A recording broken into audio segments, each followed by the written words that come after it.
I have to apologize. There have been some people crying uncle about the wind noises and the leaves and stuff when I'm walking. I don't know why they've gotten so loud. I've dropped my phone a lot of times. I wonder if something's wrong with the microphone. But I go on these walks because when I'm at home, I'm constantly interrupted. Ever since COVID, I mean, there's just nobody cares. They all want to interrupt me.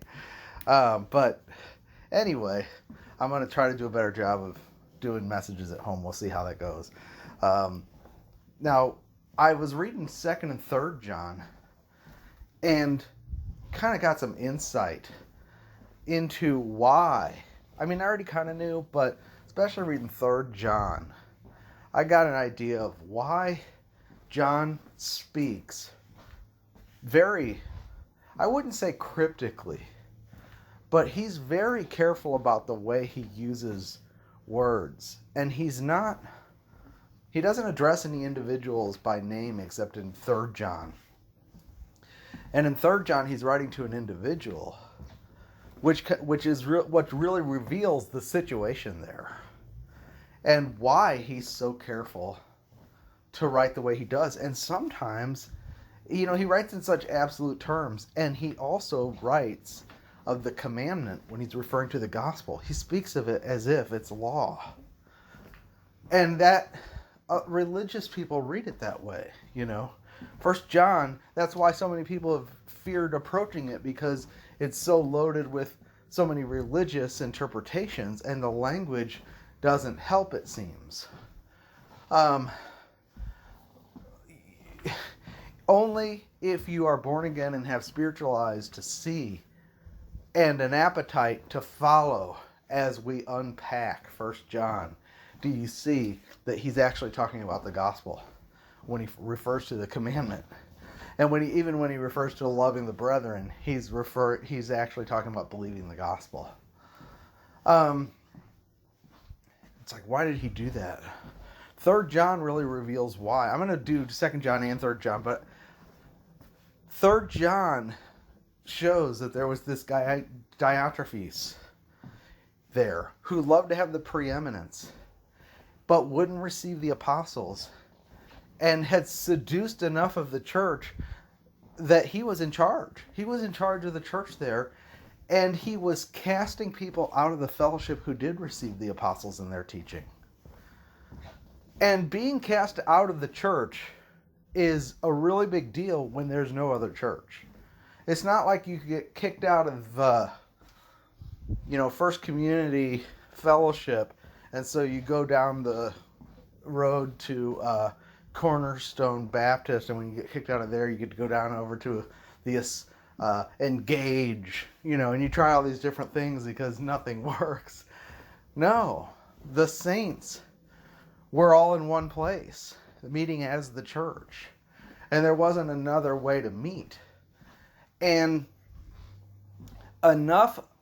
because of that, and because of the relative immaturity of the saints, it's still, Christianity is still getting rooted, and because of that situation, he said, these people walking the way of Cain, they seduce you.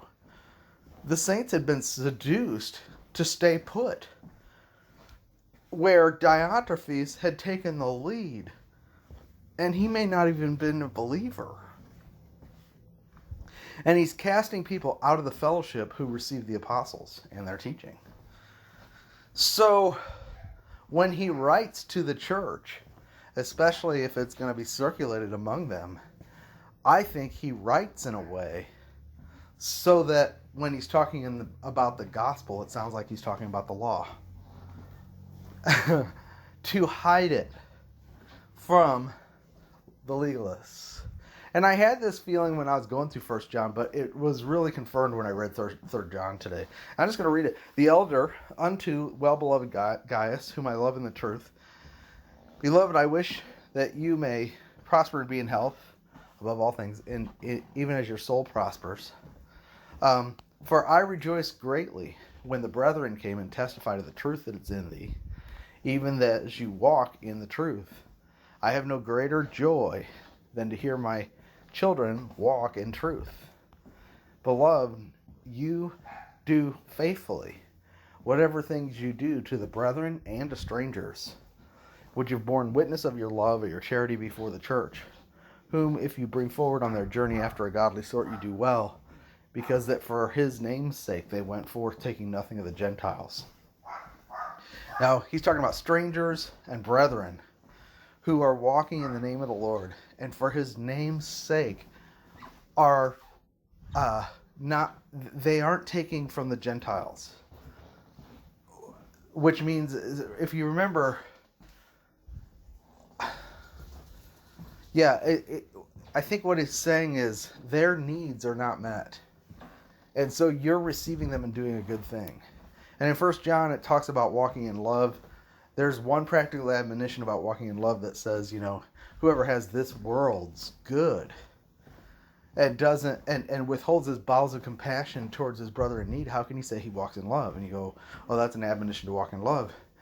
And even in that time, even during that pass of 1 John when I did this study, I found myself saying I believe that's a reference to the fact that Diotrephes would not receive the brethren and wouldn't receive the apostles, which to them, they were basically homeless. They lived from the support of the churches, and he was withholding it. So, hold on a second. I'll be done in a second, all right? And never mind. I'll come back to this.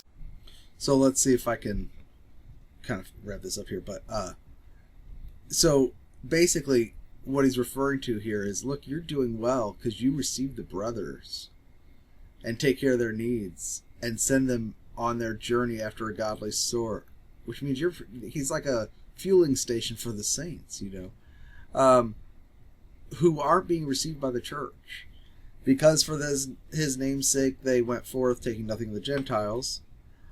We therefore ought to receive such, that we may be fellow helpers to the truth. In other words, our ministry is a hospitality shown to these brothers who are going out with the truth. And this is specifically in contrast to Diotrephes and others who are starting to follow him. People are afraid to show their love towards these brothers and pilgrims who are coming on behalf of the apostles, because Diotrephes is going to cast them out of the church if they receive him. It's just like in John, it's said that the Jews believed Jesus, but they wouldn't confess him for fear that they'd be put out of the synagogue. And I was like, why is this a gospel to the church? Focused on mystery truths, the mystery of Christ in you, the hope of glory. It's for the church. Why is he making such a big deal about the Jews and their religion? Well, because it was being reproduced in the church. Even in the Epistle of James, we see that. We see evidences that, people were showing preference and not taking care of the poor and stuff like that. There was actually a pressure to not be hospitable, because you'd be associated with those who are going out among the Gentiles in the name of Jesus, not taking a salary and depending on the churches for their support so that the gospel can go out. And they put themselves in need. And Jesus commanded the disciples to do that when they went. He said, don't take anything with you, right? No purse, nothing, no money. And when you're received, you're either received into somebody's house, and if so, let your peace be upon them. If not, you got to wipe the dust off your feet. But they were to live from the gospel, because you put yourself in a situation of vulnerability. It's not because they needed their needs met by that, because Paul was a tent maker. You could work, and it's not that the gospel should be for charge. It's that when you put yourself in a position of dependence like that, it reveals the hearts of those who receive and decline you. How can those who say they love God turn you away if they see you in need? And that's what he says in 1 John is like, you say you love God, how yet you withhold the world's good and shut up your bowels of compassion towards the brothers who are in need. How can you say you love God if you don't love the person in front of you? And it's the same thing here. But Gaius did receive the saints, and by doing that, he put himself at risk of being cast out. But John is like, no, that's what you should do. He said, I wrote to the church, but Diotrephes, who loved to have the preeminence among them, received us not. Therefore, if I come, I will remember his deeds which he does, prating against us with malicious words, and not content with that, neither does he receive the brethren, and forbids them that would, and casts them out of the church. Again, where are you going to go if you're cast out of the church? You know, in that time there was such a stigma on believing in Jesus that it was probably a threat to your employment. There, you know, they lived together as a community as a safety measure, taking care of each other, you know, in need. The church was the way. Much more now than now. We live in this individualistic Western society, but I'll bet the churches in China can relate, the underground churches. To be cast out of the fellowship is not a small thing. Number one, you know, if Diotrephes could love to have the preeminence, that means people gave him the preeminence, which means he was probably very spiritual seeming. He's a seducer. That he wouldn't have the preeminence unless he'd been given the preeminence by men, because they were impressed by something about him, his rhetoric, his spirituality, whatever, and then eventually he had control. And it was a negative thing, and he is spreading malicious words about the apostles, and the church is receiving those words. You know, otherwise they would just leave. You know, it wouldn't be a big deal. You just cast out Diotrephes. No, the church must have been, a large portion of the brothers and sisters must have been deceived by this guy and believed what he was saying, which made it really hard for the apostles. And whatever this guy was saying was probably Antichrist, you know. And so when John wrote 1 John and he's talking about walking in darkness and all this stuff, yeah, he's talking about Antichrists out there. But he's talking, I believe, right under Diotrephes' nose. And he is talking about him in a very godly way that Diotrephes could not refute without actually speaking against the word itself, you know. So he's writing in a very spiritual way that can only be understood by spiritual ears, in a way to hide, like Jesus spoke in parables, not to reveal truth and make it simple so everybody could understand it, but actually to conceal truth, so that hearing they would not hear, and seeing they would not see, and their eyes would be closed, right? He did that as a judgment to the religious people. I think John, that's one of the reasons why it's so difficult to read, because it's written in this way to conceal the truth from eyes that shouldn't see it. And this church was a real mix. Things had gotten really dangerous. This is Ephesus, where Paul had warned for 3 years without stopping, without ceasing, with tears, day and night, he said in Acts 21 to the elders in Ephesus, that there would be wolves and people speaking corrupt things, and would not spare the flock. You know, and then 1 and Timothy were written to Ephesus, and that church was a mess. He sent Timothy because people wouldn't tolerate sound doctrine, and they'd go after all these different things and would reject the ministry. And Timothy got so discouraged, you know. And now John is here. Same thing. But he's writing to Ephesus that won't receive him. Wow. Okay, so then he says, Beloved, follow not that which is... so he talks about Diotrephes, you know, would cast people out who would receive the brethren. So follow that which is not that which is evil, but that which is good. What are you going to do if you're in that situation? He that does good is of God, but he that does not has not seen God. You know, what are you supposed to do about this Diotrephes? Well, he's making it really clear that this guy Diotrephes is a problem. There should be no ambiguity.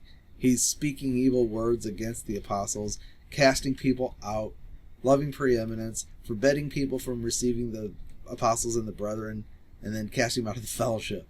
Beloved, follow not that which is evil, but that which is good. What the guy was doing was evil, and they needed to know that that's not what they should follow, because he must have had enough charm or something that they were at a quandary of what to do. If I receive the apostles, it'll damage the church even more, Okay, so anyway, beloved, follow not that which is evil, but that which is good. He that does good is of God. He that does evil has not seen God. Demetrius, now he's one of the brothers, has a good report of all men and of the truth itself. Yea, and we also bear record, and you know that our record is true. So we base our reception of people on whether or not the testimony the record is true that they bear. They bear a record of the truth itself. What is that? That's the same thing he was talking about 1 John 5. No wonder it was so important for him to show them how to recognize Antichrist versus how to recognize brothers by the testimony, the truth that's on their lips. And we'll see when we get to 2 John, which I'm going to read after this one. I'll come back and do another video. The truth is so important that he calls it the doctrine of Christ. And he makes it very clear that the reason we love people is for the truth's sake. And the way we love them is in the truth. And it's based entirely on a reception of the truth. We receive brothers because of the testimony, no other reason. And if they bear that testimony, we receive them. If they don't, we're to reject them. And the ambiguity in Ephesus was they were tolerating a mixture. They had, on the one hand, some that believed the truth and were affiliated with the apostles, but still wanted to be part of the church. And the church consisted of people who believed the truth and rejected it. And because those who believed the truth did not but were partaking with those who did not, there was just a mixture. It was bringing everybody into bondage, and it was only going to get worse. So now he's having to write to individuals in the church who hadn't gone that way, and he's strengthening their faith, Beloved, follow not that which is evil, but that which is good. He that does good is of God. He that does evil is not seen God. Demetrius has a good report of all men, and of the truth itself. Yea, we also bear record, and you know that our record is true. I have many things to write to thee, but I will not with ink and pen write to thee. Why? Because he doesn't want any of his words to be taken out of context and circulated around. But I trust I will see you shortly, and we will speak face to face. Peace to thee. Our friends salute thee. Greet the friends by name. The friends of what? Friends of the truth. And by name, he won't name them. Paul's letters all end with, okay, Gaius says hi, and Timothy says hi, and Euodias and Syntyche hi. There's all these names. John doesn't name any names, except at this one he did name Diotrephes and Gaius. But in 2 John, he writes even more cryptically. And in 1 John, there's no names. And it's because he's protecting the saints. And that's just not a concept we really are very familiar with, this idea of protecting those who are standing for the truth. It's like, well, if they're standing, they should be loud about it. No, sometimes there's need of wisdom. There's dangerous situations that people are in, and people have to be very careful. That's why, missionaries from China will come and they won't mention any names of any of the churches or any of the organizations or anything, because the persecution there is intense. And there's false brethren in the midst among the churches who are there to expose people and control situation on top of it. Not only is that government a prototype of the beast system and so is so oppressive, but even among the churches, you can imagine there's all kinds of spiritual warfare and wolves and everything. So this is kind of just a background of the situation, which will help me understand why 1 John is written in such a way that can be difficult to understand. It's not meant to be as clear as, say, Ephesians. On the one hand, there's mystery truth in it. On the other hand, though, it's designed in a way to protect the recipients who are in this mixed fellowship where the wolves have really taken control and that yet there's nowhere to go. And he doesn't say really abandon the whole situation either. It's kind of interesting. I don't know if we can apply that today. I believe we come out of all those things. We have if you have the freedom of choice to come out of a situation that's completely unclean, then you should do it, Okay, well, I don't know. This was enlightening to me. I don't know. See if it'll help you. Take care.